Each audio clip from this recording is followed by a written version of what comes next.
करने को कहा था। उसने खाना भी परोस दिया और अपनी सास के आगे इस तरह जताने लगी जैसे उसने ही सब कुछ किया हो। आज तो गीत सच में बहुत थक गई है। विनीता, तुम्हें इसका हाथ बटाना चाहिए था ना। ऐसा नहीं होता कि तुम अब जेठानी बन गई हो तो कोई काम नहीं करोगी। माँ जी, ऐसा नहीं है, मैं भी खाली नहीं बैठी थी, मैंने भी पूरा दिन काम ही किया है। कोई बात नहीं माँ जी, इसमें क्या हुआ, भाभी मेरी जिठानी है, मेरा कर्तव्य है काम करना। देख विनीता, कैसे वो अभी से तुम्हारा पक्ष ले रही है, कितनी अच्छी है।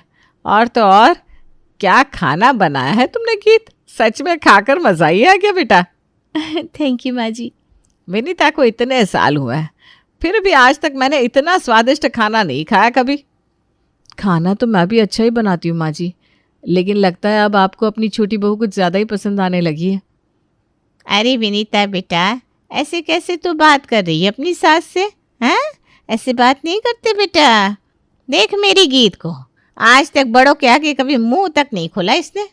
अरे रहने दे निमो, लगता है आजकल की बहुओं को तमीज़ भी सिखानी पड़ती है, और विनीता को तो जैसे आजकल कुछ सूझता ही नहीं।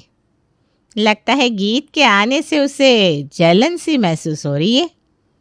आपकी गीत में ऐसा कुछ भी नहीं है आंटी जी जो मैं उससे जलने लगूं। अरे बेटा शांत शांत हो जा, गुस्सा मत कर।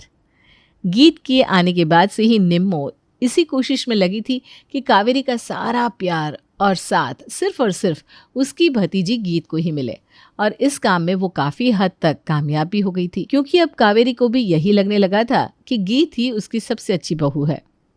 गीत, ज़रा यहाँ आना बेटा, देख तो यह हार कैसा है। माँ जी, ये तो बहुत अच्छा हार है।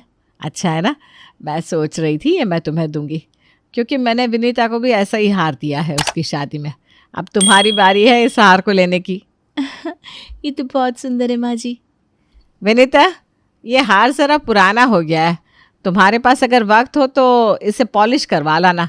वैसे तो आजकल तुम मेरी कोई बात नहीं मानती। पता नहीं माँ जी, आपको ऐसा क्यों लग रहा है कि मैं आपके खिलाफ हूँ। मैं तो वैसी हूँ बिल्कुल। आप मुझे हार दे दीजिए, मैं जाकर इसे पॉलिश करवा लाऊंगी। ठीक है, ले। ये बातें चल रही थी कि निम्मो के कान में हार की बात पड़ जाती है और वो गीत को अकेले में कुछ समझाती है। क्या हुआ बुआ जी, आपने मुझे यूँ अकेले में क्यों बुलाया? अरे तू तो भोली की भोली ही रह जाएगी।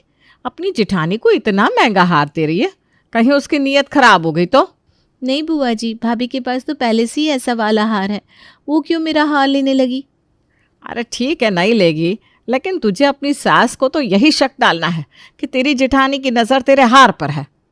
लेकिन बुआ जी, हम ये साबित कैसे करेंगे कि भाभी वो हार ले रही हैं? वह सब तू मुझ पर छोड़ दे। तू बस इतना काम कर कि अपनी सास के मन में विनीता के लिए शक का कीड़ा डाल दे। निम्मो के कहने पर गीत अपनी सास के पास जाती है और विनीता के प्रति उसके कान भरना शुरू कर देती है। माँ जी, आपको नहीं लगता कि हमने भाभी को वो हार पॉलिश करवाने के लिए देकर गलती कर दी है? मैंने अपनी आंखों से देखा कि वो उस हार को ना बड़ी गौर से देख रही थी और ये भी कह रही थी कि मेरा हार उनके हार से काफ़ी अच्छा है। क्या? विनीता ऐसा कह रही थी? लेकिन मैंने तो तुम दोनों के लिए एक जैसा ही हार बनवाया है। हाँ माँ जी, देखिए ना, फिर भी वो तो यही कह रही है कि आप मुझे ज़्यादा प्यार करती हैं। पता नहीं विनीता को क्या हो गया है। कावेरी और गीत बात कर रहे थे, तभी विनीता दौड़ते हुए आती है और घबराते हुए कहती है, माँ जी, वो हार मेरे रूम से पता नहीं कहाँ चला गया, मिल ही नहीं रहा है। लेकिन मैंने तो तुम्हें संभाल कर रखने के लिए दिया था ना, घर से वो हार कहाँ जा सकता है? अरे और कहाँ जाएगा विनीता, तुमने ये सही नहीं किया।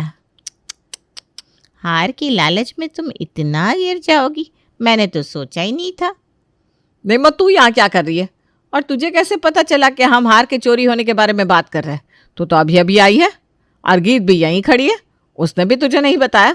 फिर तूने आकर सीधा कैसे कह दिया कि हार चोरी हो गया है? अरे वो तो मैं क्योंकि हार इन्होंने लिया है ना आंटी जी? क्या? मैं भला क्यों हार लेने लगी? मेरी बुआ जी हार क्यों लेने लगी? क्योंकि वो हमारे घर में फूट डलवाना चाहती है। उन्होंने ही तुमसे कहा था ना कि माँ जी के कान भरो, है ना? क्या हुआ, चौंक गई कि मुझे कैसे पता चला? क्योंकि माँ जी और मैंने तुम दोनों की बात सुन ली थी। हम दोनों बस तुम दोनों को रंगे हाथ पकड़ना चाहते थे।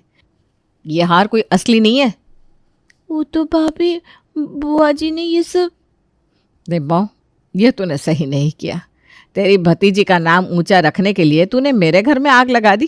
गीत, आज के बाद तुम अपनी बुआ जी की बात नहीं सुनोगी।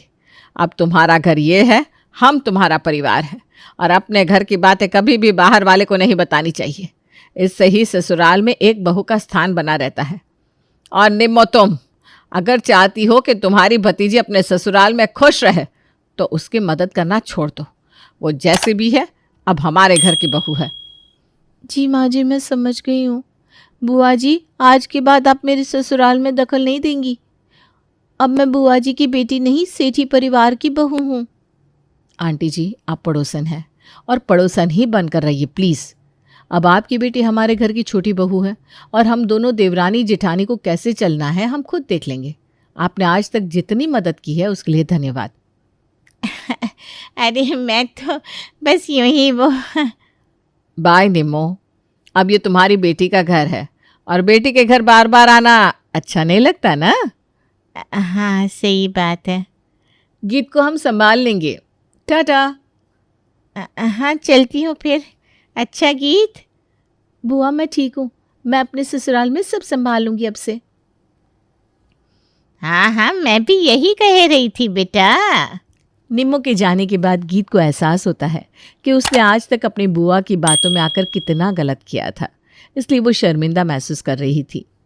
मुझे माफ़ कर दीजिए भाभी और माँ जी, मैंने ये सही नहीं किया। मुझे बुआ जी की बातों में नहीं आना चाहिए था। कोई बात नहीं बेटा, गलती तो सबसे होती है। मैंने भी तो विनीता को गलत समझ लिया था। लेकिन आपको कैसे पता चला कि बुआ जी है इन सब के पीछे? सच बात यह है कि माँ जी और मुझे पहले से ही पता था, जब से तुमने वो खाना बनाया था। मैं कुछ समझी नहीं। हमने निम्मो के हाथ का खाना कई बार खाया है, इसलिए हमें पता था कि ये खाना तुमने नहीं, निम्मो ने बनाया था। इसका मतलब आपको और भाभी को पहले से सब कुछ पता था? हाँ, लेकिन हमें लगा कि शायद आंटी जी सुधर जाएंगी, लेकिन वो नहीं सुधरी, इसलिए हमें उनके साथ ये खेल खेलना पड़ा। इसलिए अब से तुम अपनी बुआ जी की बेटी नहीं, इस ससुराल की बहू बन के रहोगी। तुम्हें कुछ भी नहीं आता हो तो हम तुम्हें सिखा देंगे, पर तुम्हें अपने बुआ जी से कहने की कोई ज़रूरत नहीं है। मैं समझ गई माँ जी।